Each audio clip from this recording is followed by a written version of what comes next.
Hi there. I hope you are having a good week so far.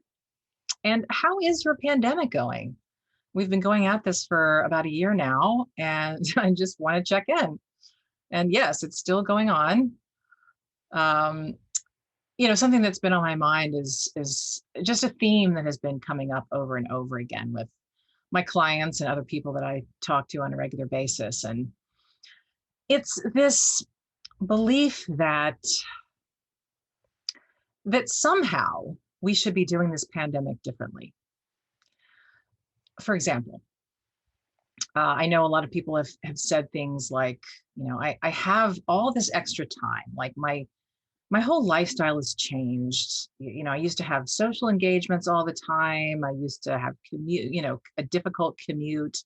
Now I have all this extra time, but why am I not writing the great American novel? That's I've always said I was going to do that. And why am I not taking this time to do that? Or take up painting. And I've always said I want to take up painting. Now's the time, right? I have all this extra time. Why am I not taking up painting? Or why am I not cleaning out the attic? you know I always said I just needed a little extra time, and then I was going to clean out the attic. If only I had extra time, I'd clean out the attic. And the attic is still full of stuff. So, well, there are a lot of answers to that, right? I mean, first of all, the fact of the matter is that the pandemic has really taken its toll in so many ways that are sometimes really subtle and not easy to pinpoint.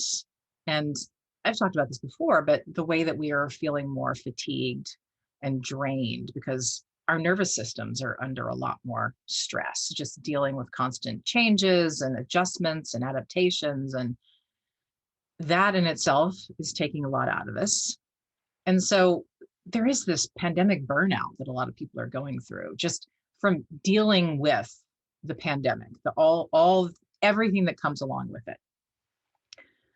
So the thing is, like, why do you think that you should be writing the great American novel? Or why do you think that you should be taking up the violin or cleaning out the attic even? I mean, who says you should? Whenever I hear the word should, it's a signal to me because it means that you're not actually listening to yourself. You're not actually honoring your needs. You're listening to some other kind of voice. Maybe it's the voice of the inner critic or the inner nag or the inner slave driver. But it's not really your voice. It's coming from some kind of message that you've gotten from society or family about how you should be showing up in the world, or you know what what brings value to the world, which in our culture often is productivity. So should is a signal. Whenever should comes up, it says to me, what if you stop for a minute instead of listening to that should? What if you listen a little bit deeper? What is your soul actually asking for right now? Because right now your soul actually might just need rest.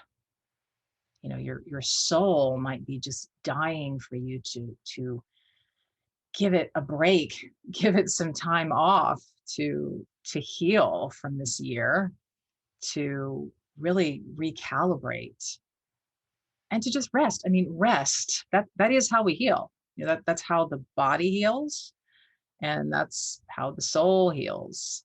Rest, stopping, taking a breath, pausing.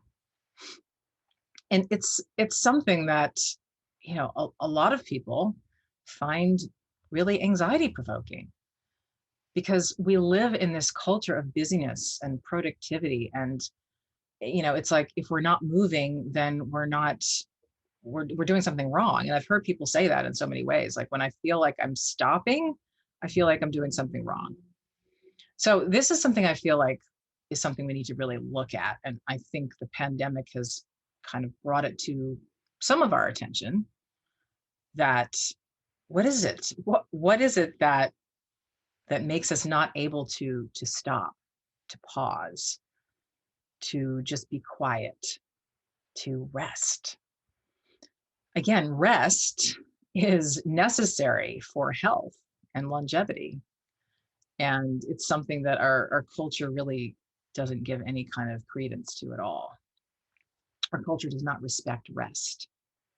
Our culture respects productivity, workaholism, those kinds of things.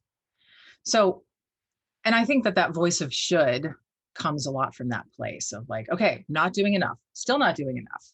Even in the midst of a pandemic, I need to be doing more. And so I'm just inviting you to maybe think differently about that.